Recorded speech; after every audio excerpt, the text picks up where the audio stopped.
Engineering mathematics లెక్చర్లకు తిరిగి స్వాగతం. మరియు ఇది పాఠం సంఖ్య 19 మరియు ఈ రోజు మనం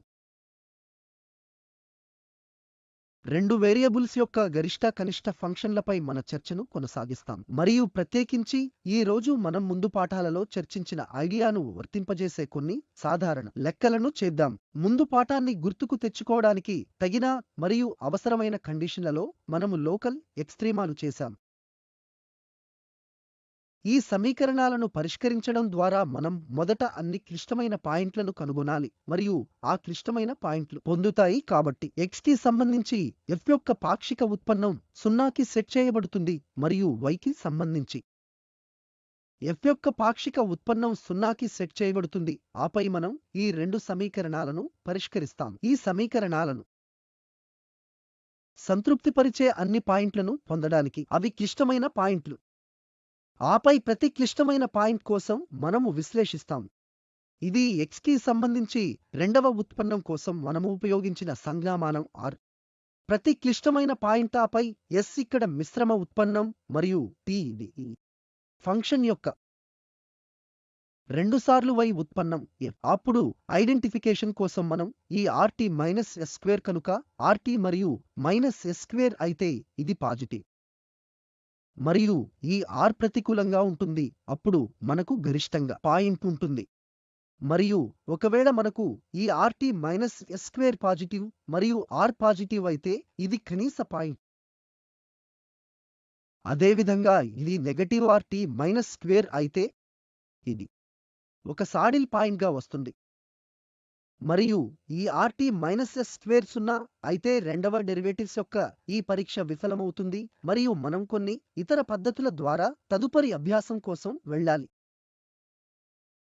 ఇక్కడ సమస్య గురించి చర్చించుకుందాం. కాబట్టి మనం fxy ఫంక్షన్ యొక్క local ఎక్స్ట్రీమా 4x square plus y square కి సమానం ఈ power minus x square minus 4y square ద్వారా గుణించాలి.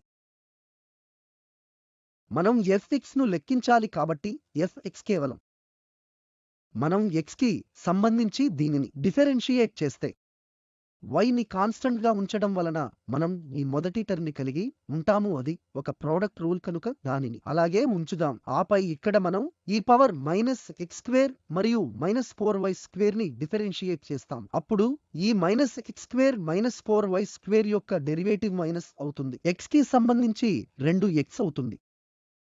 దాని తర్వాత కూడండి కాబట్టి ఇది మొదటి పదం 8x యొక్క డెరివేటివ్. ఆపై ఇక్కడ power minus x square minus 4y square. ఆపై ఈ పదం మనం ఇక్కడ x తో ఉమ్మడిగా తీసుకోవచ్చు మరియు వాస్తవానికి ఈ 2x మనం కామన్ మరి ఈ power minus x square minus 4y square తీసుకోవచ్చు. అప్పుడు మొదటి పదం నుండి మనం ఈ 4x స్క్వేర్ మరియు మైనస్ y స్క్వేర్ పొందుతాము. కాబట్టి మైనస్ గుర్తుతో అక్కడ మైనస్ ఉంది. ఆపై ఇక్కడ మేము ఇప్పటికే 2 సార్లు x మరియు ఈ ఎక్స్పోనెన్షియల్ ఫంక్షన్ తీసుకున్నాం కాబట్టి మనం ఇక్కడ 4 మాత్రమే పొందుతాం. x కి సంబంధించి ఈ ఫంక్షన్ యొక్క మొదటి డెరివేటివ్ ఇక్కడ 2x మరియు ఈ exponential function 4 minus 4 square minus y square.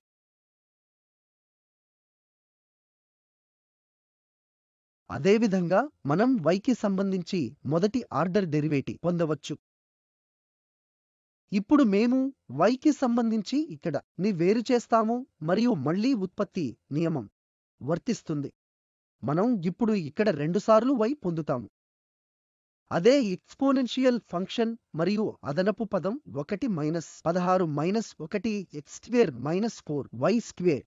మరియు ఈ రెండు సమీకరణాలను పరిష్కరించడం ద్వారా మనం ఇప్పుడు పొందగలిగే క్లిష్టమైన అంశాలు. కాబట్టి సమీకరణాలను 0కి సెట్ చేస్తే ఆ సందర్భంలో మనం ఈ మొదటి సమీకరణం నుండి పొందుతాము ఎందుకంటే సంభావ్యత 0 కాకపోవచ్చు. కాబట్టి x 0 లేదా ఈ బ్రాకెట్లోని ఈ పదం 0గా ఉండాలి. కాబట్టి x 0 అని అనుకుందాం. x 0 అయినప్పుడు fx వద్ద ఈ x వెంట బిందువు అయిన 0కి సమానం. ఏమైనా y 0 అవుతుంది కాబట్టి మనకు x అనేది 0కి సమానం. ఇది fx 0కి సెట్ చేయవచ్చు. అలాగే ఇప్పుడు x 0 అయినప్పుడు ఈ పదం 0కు సమానం చేయడానికి ఇక్కడ నుండి మనకు 2 అవకాశాలు లభిస్తాయి. దానితో y 0 అవుతుంది. ఆ సందర్భంలో కూడా ఈ పదం 0 అవుతుంది. లేదా ఇక్కడ మనం x ని 0కి సెట్ చేసినప్పుడు మనకు ఈ 1 - 16 x² వస్తుంది. 1 - 4y². 0కి సమానం ఎందుకంటే ఇక్కడ 0కి x అని చెప్పబడింది కాబట్టి మన దగ్గర ఒక -4y² 0 ఉంటుంది. ఇక్కడ మనం ఒక దానికి సమానంగా ప్లస్ మైనస్ కి పైగా 1. ఈ సందర్భంలో మనం x0ను సెట్ చేసినప్పుడు మనకు రెండవ సమీకరణం నుండి 0కి సెట్ చేయడానికి 2 అవకాశాలు ఉన్నాయి. లేదా y 0కి సమానం దీనిని 0ని చేస్తుంది. లేదా తో పాటు x కూడా 0కి సమానం y మనం ప్లస్ కి సమానం. సగం లేదా మైనస్ సగం అది కూడా 0 అవుతుంది కాబట్టి ప్రాథమికంగా మనము 3 పాయింట్లను పొందుతున్నాము. కాబట్టి 0 అనేది ఒక పాయింట్, ఆపై 0 ప్లస్ సగం మరొక పాయింట్ మరియు 0 మైనస్ సగం మరొక పాయింట్లు. కాబట్టి ఇక్కడ 3 పాయింట్లు ఉన్నాయి. ఈ అవకాశాలతో ఈ fxy రెండింటిని చేయవచ్చు.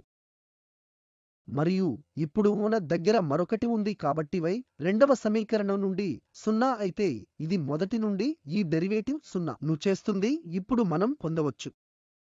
మనము ఇక్కడ y ని 0కి సెట్ చేసినప్పుడు మనకు 4 మైనస్ ఉంటుంది.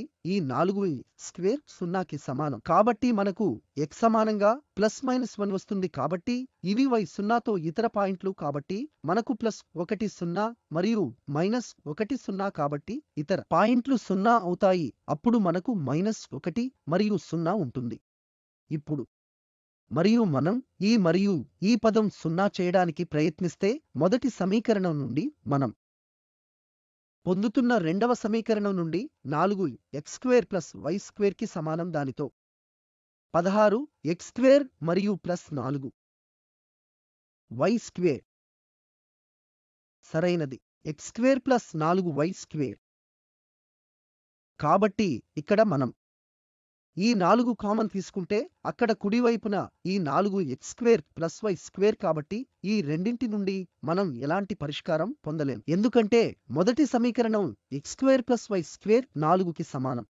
రెండవది 4x² + y² మనం 1కి 4 చేస్తాం కాబట్టి ఈ పద్ధతి నుండి పరిష్కారం పొందలేం.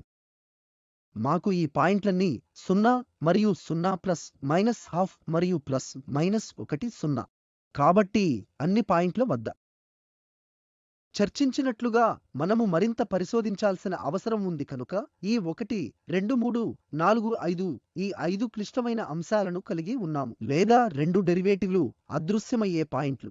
మరియు ఇప్పుడు మనం ప్రతి క్లిష్టమైన అంశంపై చర్చించాలి. అది లోకల్ కనిష్ట పాయింట్ అయినా లేదా అది లోకల్ గరిష్ట పాయింట్ అయినా, లేదా ఇది ఒక క్లిష్టమైన అంశం కాబట్టి అక్కడ మేము ముందు చర్చించిన తగినంత పరిస్థితులను ఉపయోగించాలి. కాబట్టి ఇప్పుడు తదుపరి ముందుకు వెళ్తూ మనకు ఇది fx ఉంది మరియు ఎక్స్ట్రీమా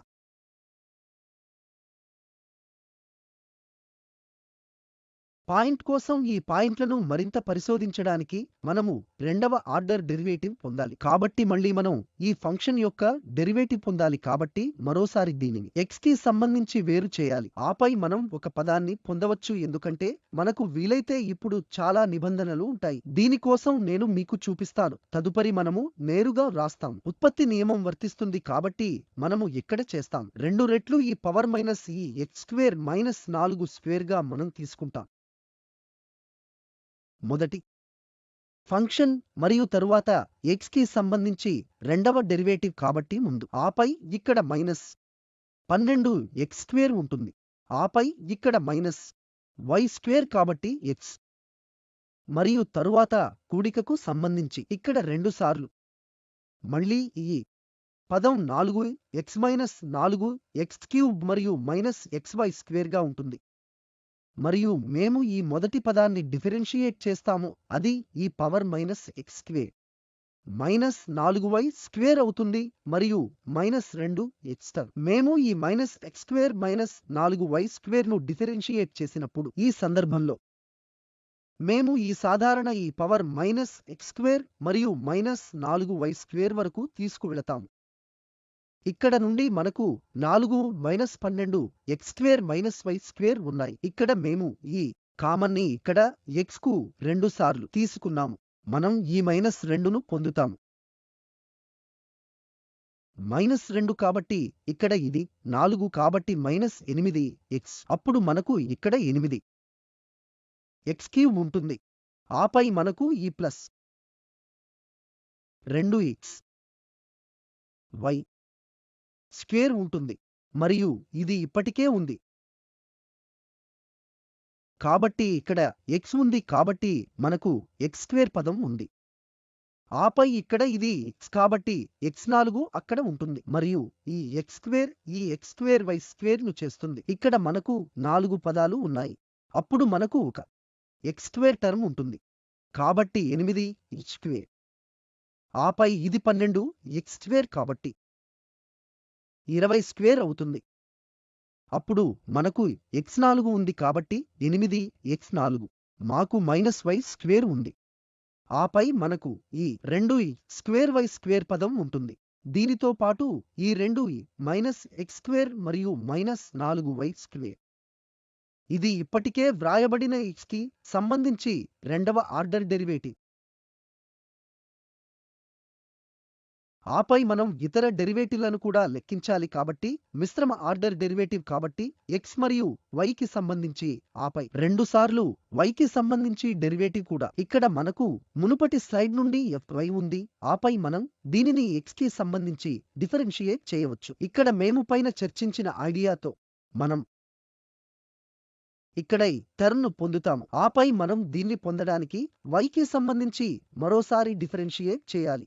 fy y కి సంబంధించి రెండవ ఆర్డర్ డెరివేటివ్ y కాబట్టి ఇది fy మరియు మనము దీనిని ఈ t పొందడానికి దీనిని వేరు చేసినప్పుడు మనం ఈ టర్మ్ ను పొందుతాం. ఇప్పుడు ఎక్స్పోనెన్షియల్ ఫంక్షన్ మరియు ఈ వ్యక్తీకరణతో 1 - 20 y² - 16 x², 128 x² y² + 32y 4. మనకు ఇప్పుడు 3 సమీకరణాలు ఉన్నాయి. ఇది 3 వ్యక్తీకరణల కోసం కాబట్టి ఇక్కడ r కోసం. ఆపై మనకు సెకండ్ ఆర్డర్ s డెరివేటివ్ మిశ్రమ డెరివేటివ్ ఉంది. ఆపై మనం t కి సంబంధించి రెండవ ఆర్డర్ ఉత్పన్నం కలిగి ఉన్నాము కాబట్టి డెరివేటివ్ల సహాయంతో మనము ఈ పాయింట్ గరిష్ట పాయింట్ లేదా అది కనిష్ట పాయింట్ లేదా సాడిల్ పాయింట్ అని మరింతగా పరిశీలిద్దాం. ఇప్పుడు చర్చించినట్లుగా ఈ r s మరియు ఈ 3 ఎక్స్ప్రెషన్లు మనకు ఉన్నాయి కాబట్టి మనం ఇప్పుడు ఈ పాయింట్లను గుర్తిస్తాము. కాబట్టి మొదటి పాయింట్ 0 అని గుర్తుంచుకోండి. కాబట్టి ఈ 0 వద్ద 0 పాయింట్ మనం rs మరియు t ను లెక్కిస్తాము. r కోసం ఇది ఎప్పుడైతే x మరియు y రెండూ 0 కాబట్టి మనకు అక్కడ 0 పదం ఉంది. మనకు 4e⁻0 ఇది 1 అవుతుంది కాబట్టి మన దగ్గర 4 2గా ఉంటుంది. ఇది 8 కాబట్టి r 8 మరియు ఇది 0 0 అయినప్పుడు మనం ఇక్కడ s లో ప్రత్యామ్నాయం చేస్తాం. కాబట్టి ఈ నిబంధనలు ఇప్పుడు 0 కాబట్టి మనకు -17 ఉన్నాయి. కానీ ఇక్కడ xy ప్రోడక్ట్ లో ఉంది కాబట్టి s 0 అవుతుంది. మరియు ఈ సందర్భంలో మళ్ళీ మనకు కొన్ని 0 కాని సంఖ్యలు ఉంటాయి కాబట్టి ఈ నిబంధనలన్నీ 0గా ఉంటాయి. అక్కడ 1 మరియు 2 ఉన్నాయి. 1తో గుణించబడింది కాబట్టి ఇది 2 అవుతుంది. కాబట్టి మనకు ఈ పాయింట్ వద్ద r 8 0 మరియు t 2 పాయింట్లు 0 0 వద్ద ఉంటుంది. ఇది మొదటి క్లిష్టమైన పాయింట్లు తీసుకున్నాం. ఈ క్లిష్టతరమైన వాటిలో ప్రతి ఒక్కటి మనం గుర్తించాలి. ఇది గరిష్ట కనిష్ట పాయింట్ అయినా లేదా సాడిల్ పాయింట్ అయినా ఈ పాయింట్ను మనం ఈ అధిక ఆర్డర్ డెరివేటివ్లన్నింటినీ లెక్కించాం.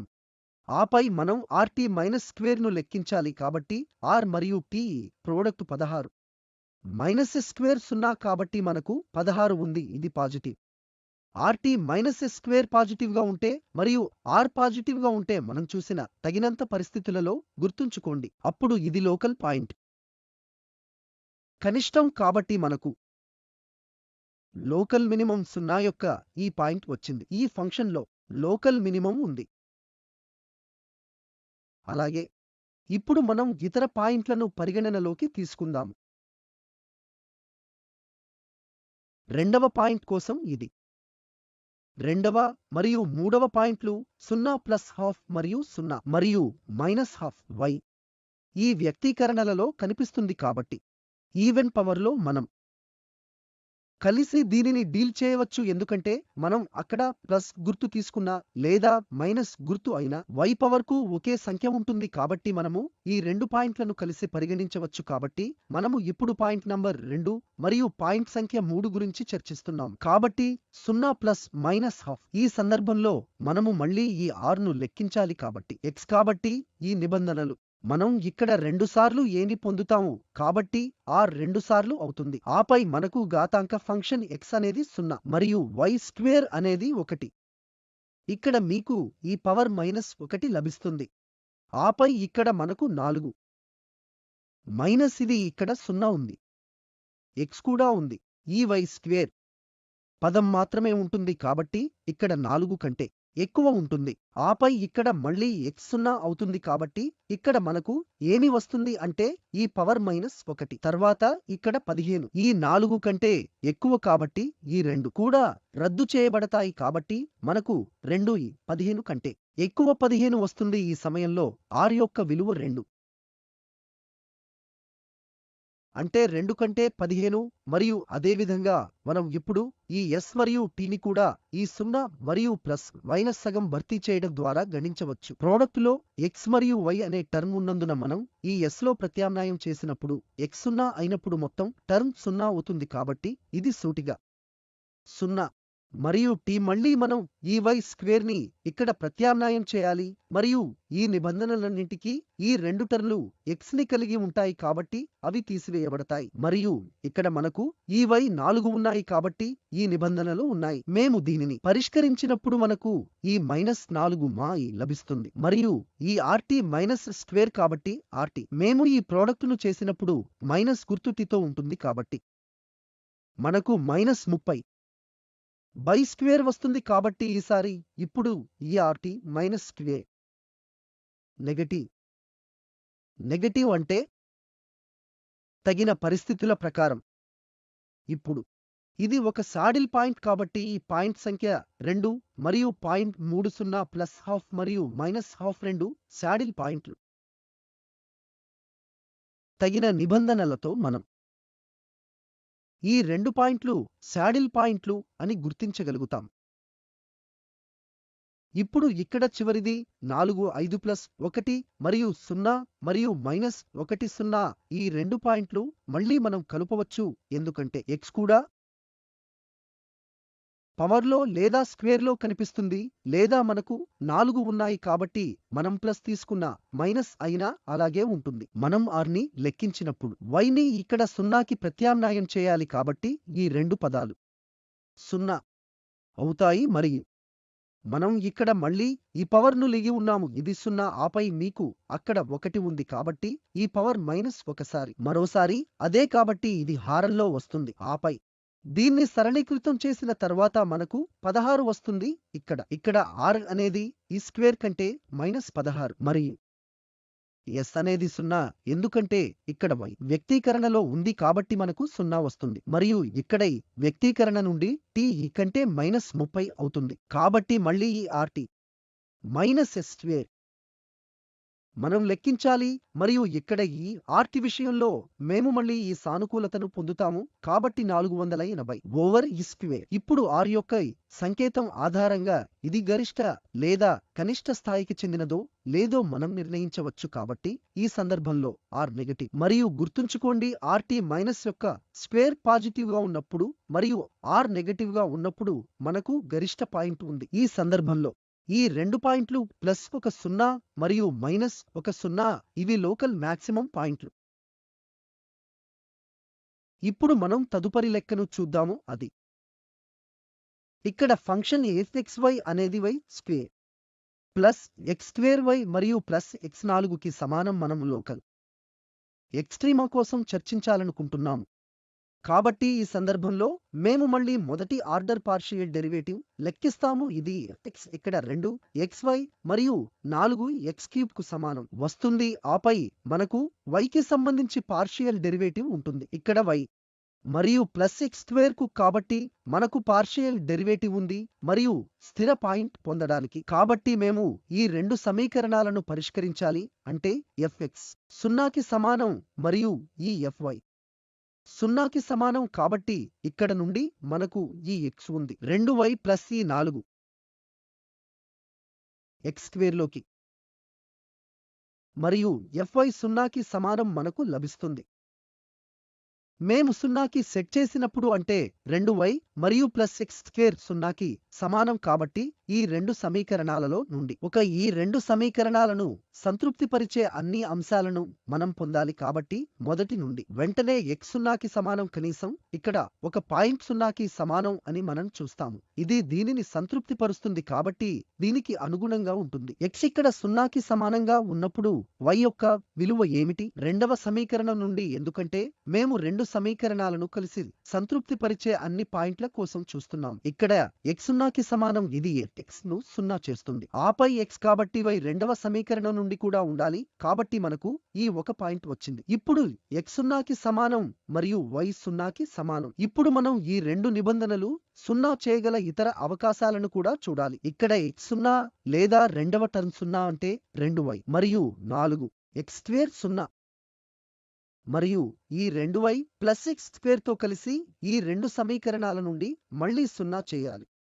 ఈ రెండు సమీకరణాలను సంతృప్తిపరిచే ఏకైక అంశాన్ని సంతృప్తిపరిచే ఏకైక సంఖ్య 2y ప్లస్ 4x స్క్వేర్ 0కి సమానం మరియు ఇది 2y ప్లస్ x స్క్వేర్ 0కి సమానం మాత్రమే పాయింట్ 0 0 మళ్ళీ కాబట్టి మనం మరియు ఇతర పాయింట్ పొందేటప్పుడు 0 కాబట్టి స్టేషనరీ పాయింట్ ఈ సందర్భంలో 0 0 ఈ 0 పాయింట్ వద్ద మనం ఇప్పుడు చర్చించాలి. గుర్తింపు కోసం ఇది లోకల్ మాక్సిమం స్థాయికి పాయింట్ కాదా లేదా ఇది లోకల్ మినిమంకి ఒక పాయింట్. దానికోసం మనము ఇప్పుడు రెండవ ఆర్డర్ డెరివేటివ్స్ ను లెక్కించాలి. కాబట్టి 0 0 పాయింట్ల వద్ద fx కాబట్టి fx ఏమవుతుంది? ఇది x కాబట్టి ఇప్పుడు fx అవుతుంది. x కి సంబంధించి మళ్ళీ కాబట్టి 2y వస్తుంది మరియు మేము ఇక్కడ 12 x స్క్వేర్ పొందుతాం.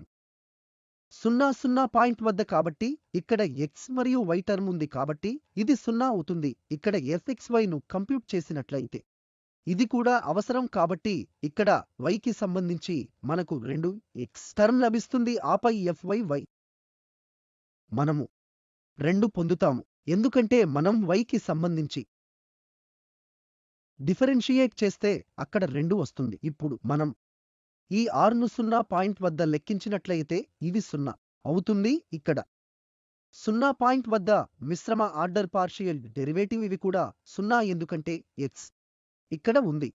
ఆపై ఈ పాయింట్ మళ్ళీ ఈ fyy ఇది మరియు y టర్మ్ లేదు కాబట్టి ఇది 2 మరియు తరువాత మనకు rt మైనస్ స్క్వేర్ ఉంది. మనం rt మైనస్ స్క్వేర్ ను కంప్యూట్ చేయాలి కాబట్టి ఇది r మరియు t ఇక్కడ ఉంది కాబట్టి ఇది 0 మరియు మైనస్ యొక్క స్క్వేర్ 0 అవుతుంది కాబట్టి మనకు ఈ r మైనస్ స్క్వేర్ ఉంది మరియు ఈ సందర్భంలో పరీక్ష విఫలమైంది కాబట్టి మనం ఏదైనా బేస్ ఆధారంగా ముగించలేం. ఈ rts మైనస్ స్క్వేర్ లేదా సెకండ్ ఆర్డర్ డెరివేటివ్ పరీక్ష మనము ముగించడానికి కొన్ని ఇతర మార్గాలను కనుగొనాలి. మనం అలా చేయగలిగితే ఈ పాయింట్ 0 0 అంటే ఏమిటి? ఈ పరీక్ష విఫలమైంది కానీ ఈ విషయాన్ని మనం సులభంగా గుర్తించగలం. ఇది మ్యాక్సిమం మినిమం లేదా సాడిల్ పాయింట్ యొక్క పాయింట్ మేము ఎప్పుడు నేరుగా లెక్కించినట్లయితే ఈ డెల్టా పరీక్ష కాబట్టి ఈ డెల్టా f యొక్క సంకేతం ఆధారంగా ఇది మ్యాక్సిమం పాయింట్ యొక్క పాయింట్ అయితే అది నెగటివ్ గా ఉందో లేదో మనం నిర్ణయించుకోవచ్చు. ఇది నెగటివ్ గా ఉంటే అంటే f0 0 పరిసరాల్లోని పాయింట్ల కన్నా పెద్దది కాబట్టి మనకు లోకల్ మాక్సిమంగా మరియు ఈ సందర్భంలో ఉంది. ఈ డెల్టా పరిసరాల్లో పాజిటివ్ గా ఉంటే ఇది సహజంగానే లోకల్ మినిమంకి ఒక పాయింట్ మరియు ఈ 0 యొక్క పరిసరాల్లో సంకేతాన్ని మారుస్తే పాయింట్ అప్పుడు మనము ఒక సాడిల్ పాయింట్ అని ముగిస్తాం. ఈ డెల్టా యొక్క సంకేతాన్ని నేరుగా గుండా వెళ్లకుండా గమనించడానికి మేము ఇప్పుడు ఇక్కడ ప్రయత్నిస్తాం. రెండవ ఆర్డర్ డెరివేటివ్ పరీక్ష చాలా సందర్భాల్లో ఇది పనిచేస్తుంది కానీ కొన్నిసార్లు ఇది గ్రహించడం కష్టం. ఫంక్షన్ నుండి నేరుగా డెల్టా ఒక్క సంకేతం. ఈ సందర్భంలో బహుశా మనకు ఈ shk మైనస్ s0 ఉన్నప్పుడు 0 ఈ hk కేవలం ఈ y ని k ద్వారా భర్తీ చేయబడుతుంది మరియు ఇది hk k ఆపై ఇక్కడ h h ద్వారా భర్తీ చేయబడుతుంది కాబట్టి ఇక్కడ మనకు ఈ x కోసం h పవర్ 4 ఉన్నాయి. ఈ పాయింట్ 0 యొక్క పొరుగు ప్రాంతంలో ఈ డెల్టా f యొక్క విలువ మనకు ఉంది. ఆపై మనం ఈ పదాన్ని ఇలా తిరిగి వ్రాయగలము. మొదటి నిబంధనలు చూస్తే మనకు k2 మరియు h స్క్వేర్ మొత్తం స్క్వేర్ ఉన్నాయి కాబట్టి మనం ఈ మొత్తం స్క్వేర్ నుండి బయటపడుతున్నాం. k స్క్వేర్ 4 ద్వారా కాబట్టి ఇక్కడ ఒక టర్మ్ ఉంది. k స్క్వేర్ ను 4తో చర్చించుకుందాం.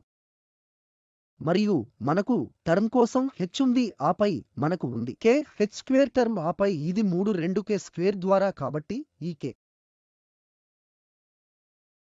4 ద్వారా స్క్వేర్, ఆపై ఇక్కడ మనకు ఉంది ఈ k స్క్వేర్ 2 ak స్క్వేర్ ద్వారా 3. ఇక్కడ ఇలా ఉంటుంది. మనం ఈ రెండు పదాలను మిళితం చేయవచ్చు ఈ 4 పొందుటకు. ఆపై మనకు అక్కడ 1 ఉంది మరియు ఇది అవుతుంది. ఇది 3 నుండి 4 ఉండాలి కాబట్టి ఇది ఇక్కడ 3 ద్వారా 4. 2కి బదులుగా మనకు అక్కడ 4 ఉన్నాయి కాబట్టి 3 4 మరియు ఇది 4 ద్వారా ఖచ్చితంగా ఈ k స్క్వేర్ చేస్తుంది. మరియు మాకు h4 ఉన్నాయి మరియు మనకు k ఉంది h స్క్వేర్ లోకి కాబట్టి ఇది అక్కడ 4 k స్క్వేర్ ద్వారా 3. ఇప్పుడు మనం 3ను 4తో గుణిస్తే ఇప్పుడు ఈ టర్మ్ ఆధారంగా ప్రవర్తనను పొందడానికి మనము ఇక్కడ ప్రయత్నించవచ్చు. ఇది స్పష్టంగా ఉంది ఎందుకంటే h మరియు k రెండూ నాన్ జీరో ఉన్నప్పుడు కాబట్టి 1 0 కావచ్చు కాబట్టి మనము ఇంకా పరిసరాల్లోనే ఉంటాము కానీ మనము రెండింటినీ కలిసి 0కి సెట్ చేయలేము. వాటిలో ఒకటి నాన్ జీరో అయితే ఉదాహరణకు k నాన్ జీరో కాబట్టి ఇక్కడ మనకు సానుకూలమైన విషయం ఉంది మరియు ఇక్కడ కూడా పాజిటివ్ గా ఉంటుంది. ఇది అక్కడ ఒక స్క్వేర్ h మళ్ళీ నాన్ జీరో కాకపోతే ఇది 0 కావచ్చు కాబట్టి h మళ్ళీ ఇది సానుకూల టర్మ్ అవుతుంది. h మరియు k రెండూ 0 కానంత కాలం అవి నెగటివ్ గా ఉండవచ్చు, పాజిటివ్ గా ఉండవు. కానీ ఈ టర్మ్ ఇక్కడ ముఖ్యమైనది కాదు. h గాని h నాన్ జీరో k అనేది నాన్ జీరో లేదా రెండూ నాన్ జీరోగా ఉంటాయి. ఈ టర్మ్ పాజిటివ్ గా ఉంటుంది మరియు దాని అర్థం ఏమిటంటే పొరుగుదాని నుండి మనం ఏ పాయింట్ తీసుకుంటే మరియు ఈ పరిసరాలు ఎంత చిన్నగా ఉన్నాయో ఈ డెల్టా పాజిటివ్ గా ఉంటుంది. ఈ సందర్భంలో ఇది పాజిటివ్ గా ఉంటే అంటే పరిసరాల్లో ఫంక్షన్ ఎక్కువ విలువలను తీసుకుంటోంది. ఆపై 0 0 లోకల్ మినిమం కి పాయింట్ i ఉండాలి. ఈ 0 0 లోకల్ మినిమం కి ఒక పాయింట్. ఈ సందర్భంలో ఇది సులభం ఎందుకంటే పరీక్ష విఫలమైంది కాబట్టి మేము కానీ అది తగినంత పరిస్థితి కాబట్టి మనకు తగినంత షరతు లభించలేదు. ఈ లోకల్ మినిమం గురించి మనకు తెలియజేయండి కానీ ఈ ఫంక్షన్ చాలా సులభం. ఒక చర్చ నేరుగా ప్రవర్తనను చర్చిస్తుంది మరియు మనము పరిసరాల్లో పాయింట్ తీసుకుంటే ఫంక్షన్ ఈ డెల్టా పాజిటివ్ గా ఉంటుంది. అందువల్ల ఇది లోకల్ మినిమం కి ఒక పాయింట్. ఇక్కడ మరో ఉదాహరణను చర్చిస్తుంది. fxy 2x4 minus 3x² y plus y² కు సమానం. ఇది మునుపటి ఉదాహరణకి సమానంగా ఉంటుంది కాబట్టి fxfy ను లెక్కిస్తుంది, ఆపై స్టేషనరీ పాయింట్ మళ్లీ లెక్కిస్తుంది మరియు ఈ సందర్భంలో 0 వద్ద ఒక స్టేషనరీ పాయింట్లు మాత్రమే ఉన్నాయని మనము కనుగొన్నాము మునుపటి సమస్యతో సమానంగా. మరియు మనము ఈ fxx ను ఇక్కడ నుండి లెక్కించినప్పుడు మనము చేస్తాము 0. ఇది 0 అవుతుంది ఎందుకంటే ఈ టర్మ్ x లేదా y టర్మ్ అక్కడ మనుగడ సాగిస్తుంది మరియు మనము ఈ fxy ను లెక్కించినప్పుడు కాబట్టి మళ్ళీ ఇక్కడ ఇది 6x వస్తుంది మరియు 0 పాయింట్ వద్ద ఇది 0 అవుతుంది మరియు మనము fyy లెక్కించినప్పుడు మేము దీన్ని మళ్ళీ y కి సంబంధించి డిఫరెన్షియేట్ చేస్తాము కాబట్టి మరియు మునుపటి కేసు మాదిరిగానే మనకు rt మైనస్ స్క్వేర్ ఉంది కాబట్టి ఈ పరీక్ష మళ్ళీ విఫలమైంది మరియు మేము అదే ఆలోచనను ఉపయోగిస్తాము. మనము ఇంతకు ముందు ఏమి చేశాము కాబట్టి మనము దీనిని ఇంకా f ఇప్పుడు పొరుగు ప్రాంతంలో పాయింట్ మైనస్ ఈ f0 0 ఇది 2 h4 మైనస్ 3 h² అవుతుంది k ప్లస్ ఈ k స్క్వేర్. మరియు ఈ సందర్భంలో మేము ఇక్కడ మళ్ళీ కొద్దిగా తారుమారు చేస్తాము కొన్ని మైనస్ 3 h² k మేము ఈ మైనస్ 2 h² k మరియు మైనస్ h² k అని వ్రాసాం. ఆపై మేము మొదటి 2 పదాల నుండి 2h² కు సాధారణం తీసుకుంటాం. ఇక్కడ h² మరియు -k ను పొందండి. ఆపై -k ఇక్కడ నుండి మనకు h² - k వస్తుంది. మనకు h² - k యొక్క ఉత్పత్తి 2h² - k గా ఉంది. మరియు ఇప్పుడు ఈ డెల్టా 5 యొక్క చిహ్నాన్ని ఎలా గుర్తించాలో చర్చించండి. మనకు సానుకూల లేదా నెగెటివ్ గా ఉన్నా కూడా ఈ పాయింట్ యొక్క పరిసరాల్లోని అన్ని పాయింట్ల వద్ద లేదా గుర్తు మారుతుంది కాబట్టి మొదటి అవకాశం మనము దానిని తీసుకుంటాము. ఒకవేళ ఈ k నెగెటివ్, ఉదాహరణకు k ప్రతికూలమైనట్లయితే, k దేనితో సంబంధం లేకుండా నెగెటివ్ అయితే, మా ఈ k ప్రతికూలమైనంత వరకు ఈ టర్మ్ ఇక్కడ పాజిటివ్ గా ఉంటుంది. -k టర్మ్ కూడా -k టర్మ్ పాజిటివ్ గా ఉంటుంది. h ఏమైనప్పటికీ h0 కావచ్చు లేదా h0 కావచ్చు, కానీ k నెగెటివ్ గా ఉన్నప్పుడు ఉత్పత్తి పాజిటివ్ గా ఉంటుంది. కాబట్టి మనకు ఈ డెల్టా f పాజిటివ్ ఉంది. ఈ పరిస్థితిలో k నెగెటివ్ అయినప్పుడు ఇప్పుడు మనం ఈ సందర్భంలో డెల్టా f కూడా కావచ్చు లేదా డెల్టా e నెగెటివ్ గా ఉంటుంది. పొరుగు మీరు ఎంత దగ్గరగా వెళ్ళినా h0కి k సమానం మరియు ఈ డెల్టా f నెగెటివ్ గా ఉంటుంది. కాబట్టి ఇక్కడ మనం చూసాం k కంటే తక్కువ 0 డెల్టా పాజిటివ్ గా ఉంటుంది. మరియు ఇతర అవకాశాలలో మేము మా h మరియు k ను ఎంచుకుంటాం. k అనేది h² కంటే పెద్దది మరియు 2h² కంటే తక్కువ కాబట్టి దీన్ని ఎంచుకోవడం ద్వారా కాబట్టి మనము మా పొరుగువారిని పరిమితం చేయడం లేదు. మేము వీలైనంత దగ్గరగా వెళ్ళవచ్చు. ఈ 0 పాయింట్ అంటే h0 మరియు k 0 పాయింట్ ఇక్కడ ఈ మార్గాన్ని కలిగి ఉంది h². ఈ k h² కంటే ఎక్కువ మరియు 2h² కంటే తక్కువగా ఉండాలి. కాబట్టి మనము పొరుగులో మా h మరియు k పాయింట్లు ఎంచుకుంటే ఈ ఇన్ఈక్వాలిటీను సంతృప్తిపరిచే ఏమి జరుగుతుంది? ఈ h²k కంటే చిన్నది కాబట్టి k పెద్దది, ఇది ప్రతికూల సంఖ్య. ఆపై 2h²k కంటే పెద్దది కాబట్టి ఇది సానుకూల సంఖ్య. కాబట్టి ఈ ప్రతికూల సానుకూల ఇప్పుడు నెగెటివ్ గా ఉంటుంది. కాబట్టి ఈ h మరియు k ఈ పాయింట్లను సంతృప్తిపరిచినప్పుడు పొరుగువారు అప్పుడు మనకు ఈ డెల్టా e నెగెటివ్ ఉంది. కాబట్టి మేము గమనించాము ఇది ఆసక్తికరంగా ఉంటుంది. ఈ 0 యొక్క పొరుగు ఈ డెల్టా f పాజిటివ్ గా ఉందని మనము గ్రహించాము మరియు ఈ డెల్టా f నెగెటివ్. కాబట్టి దాని ఈ 0 పాయింట్ యొక్క పరిసరాల్లో సంకేతాన్ని మార్చడం మరియు అంటే ఈ 0 ఒక సాడిల్ పాయింట్. కాబట్టి మళ్ళీ మనము ఈ పాయింట్ను ఇక్కడ ఈ 0 పాయింట్ను గుర్తించగలిగాం మరియు ఇది సాడిల్ పాయింట్ అవుతుంది మరియు ఇది రెండవ ఆర్డర్తో సాధ్యం కాలేదు. పరీక్ష కానీ ప్రత్యక్ష పరిశీలన ఇది సాడిల్ పాయింట్ అని మనము కనుగొనవచ్చు. సరే, కాబట్టి ఇది మళ్ళీ ఈ ఫంక్షన్ యొక్క మ్యాక్సిమం మరియు మినిమం సమస్య. మొదటి క్వాడ్రంట్లో ట్రయాంగ్యులర్ ప్లేట్ పైన ఇది ఈ 0తో బౌండెడ్ గా ఉంటుంది. x అనేది yకి సమానం మరియు y అనేది 9 - x లైన్ కు సమానం. కాబట్టి ఇది సమస్య యొక్క డొమైన్. ఇక్కడ బౌండరీలుగా ఉన్న డొమైన్ ఎందుకంటే ఈ x 0కి సమానం, y 0కి సమానం మరియు y 9 - x కు సమానం. అవి ఇక్కడ బౌండరీలు ఉన్నాయి. ఇది 9 0 పాయింట్, ఇది 0 9 పాయింట్. కాబట్టి ఇప్పుడు ఈ సందర్భంలో మనం లోపలి మరియు బౌండరీను కూడా పరిగణించాలి. కాబట్టి మనకు ఉన్నప్పుడు బౌండరీలుగా ఉన్న డొమైన్ మనము పరిగణించాలి ఎందుకంటే ఈ మ్యాక్సిమం మినిమం బౌండరీలలో ఉండవచ్చు. కాబట్టి ఈ అంతర్గత పాయింట్లు అలా అంటే బౌండరీను ఇప్పుడు వదిలివేయడం. కాబట్టి అంతర్గత పాయింట్ల వద్ద మనము ఈ స్టేషనరీ పాయింట్ కోసం అన్వేషిస్తాము మరియు విడిగా మనము నిర్వహిస్తాం లేదా మనము బౌండరీ వద్ద ఉన్న ఎక్స్ట్రీమా కోసం చూస్తాం. కాబట్టి ఈ సమస్యకు స్టేషనరీ పాయింట్ మనము fx మరియు fy లను సులభంగా లెక్కించవచ్చు మరియు వారు ఒకటిగా వస్తాయి. ఇది ఇక్కడ డొమైన్లోని స్టేషనరీ పాయింట్. ఈ డొమైన్ లోపలి భాగంలో బౌండరీను మినహాయించి మేము ఈ విషయాన్ని పరిగణించాలి ఎందుకంటే మనకు లోకల్ ఎక్స్ట్రీమా ఉంటుంది ఈ అంతర్గత సమయంలో. కానీ ఈ సమస్యలో అబ్సొల్యూట్ మ్యాక్సిమం మరియు మినిమంని కనుగొనడం మన ఆసక్తి. కాబట్టి ఖచ్చితంగా మనము ఈ సమయంలో పరీక్షిస్తాం ఏ తరువాత ఫంక్షన్ యొక్క విలువ ఏమిటి. కాబట్టి మనకు ఒక పాయింట్ మరియు బౌండరీ పాయింట్లు ఏవీ లేవు. మనము ఇక్కడ ఓ ఏ లైన్ ఉంటుంది. y 0 కాబట్టి మనం మన fx లో సెట్ చేయవచ్చు. y 0గా కాబట్టి f2 + 2x - x² అవుతుంది మరియు x 0 నుండి 9 వరకు మారుతుంది. కాబట్టి ఇది ఒక వేరియబుల్ సమస్య మరియు మనము మళ్ళీ చూడవచ్చు క్రిటికల్ పాయింట్ x కి సంబంధించి ఈ ఫంక్షన్ను డిఫరెన్షియేట్ చేయడం ద్వారా ఇది ఉంటుంది. x వద్ద ఒకదానికి సమానం ఉండవచ్చు. గుర్తింపు కోసం మనం నిజంగా వెళ్ళవలసిన లోకల్ మాక్సిమం లేదా మినిమం పాయింట్ కాబట్టి అవి కొన్ని పాయింట్లు ఉంటాయి. మ్యాక్సిమా కనిపించగల చోట ఆపై మనము ఆ పాయింట్ల వద్ద ఫంక్షన్ విలువను పొందుతాము.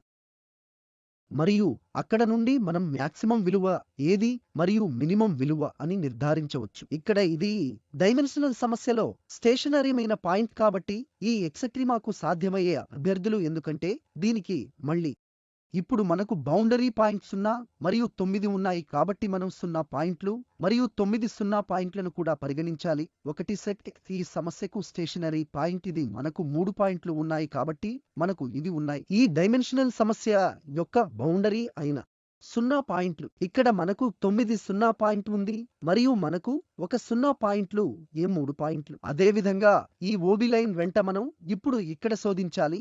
ఈ లైన్ x0కి సమానం మనం fxyలో సెట్ చేయవచ్చు. మళ్ళీ ఫంక్షన్ ఇది మనకు ఉన్న ఒక వేరియబుల్ యొక్క సమస్య స్టేషనరీ పాయింట్ కోసం చూడటానికి మరియు ఈ వెంట ఇక్కడ బౌండరీలో 0 0 ఉంది. ఇది ఇప్పటికే తీసుకున్న బౌండరీ పాయింట్ మనకు 0 9 పాయింట్ ఉంది మరియు ఇక్కడ నుండి స్టేషనరీ పాయింట్ను 0గా పొందడం ద్వారా లేదా 1 కాబట్టి మనకు ఈ 3 స్టేషనరీ పాయింట్లు ఉన్నాయి. అంటే ఈ 3 స్టేషనరీ అభ్యర్థులు ఉదాహరణకు ఎక్స్ట్రీమా కోసం.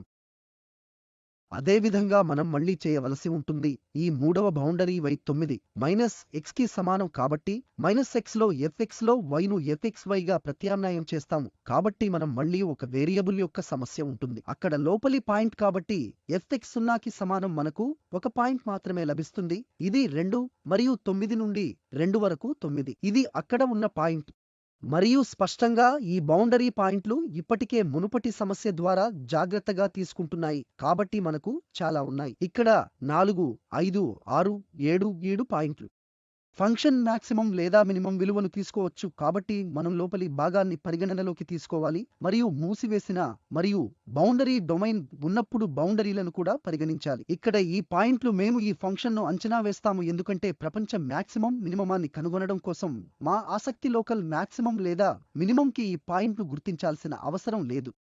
ఒక ఫంక్షన్లో fxy విలువ 4 మరియు 0 0 తీసుకుంటున్నది 2 మరియు కాబట్టి ఇక్కడ మేము ఈ పాయింట్ల వద్ద ఈ విలువలన్నింటినీ లెక్కించాం ఆపై మనం గ్రహించాము కాబట్టి -16 ఇది ఫంక్షన్ 9 0 9 0 పాయింట్ తీసుకుంటుంది అన్నింటికన్నా మినిమం మరియు ఈ 4 మ్యాక్సిమంగా ఒక పాయింట్ వద్ద ఉంటుంది. ఫంక్షన్ ఒక పాయింట్ వద్ద ఇక్కడ మ్యాక్సిమంగా మరియు లోపలి భాగాన్ని తీసుకుంటుంది మరియు అది మినిమం 9 0 లేదా 0 9 పాయింట్ తీసుకుంటుంది. విలువలు -61.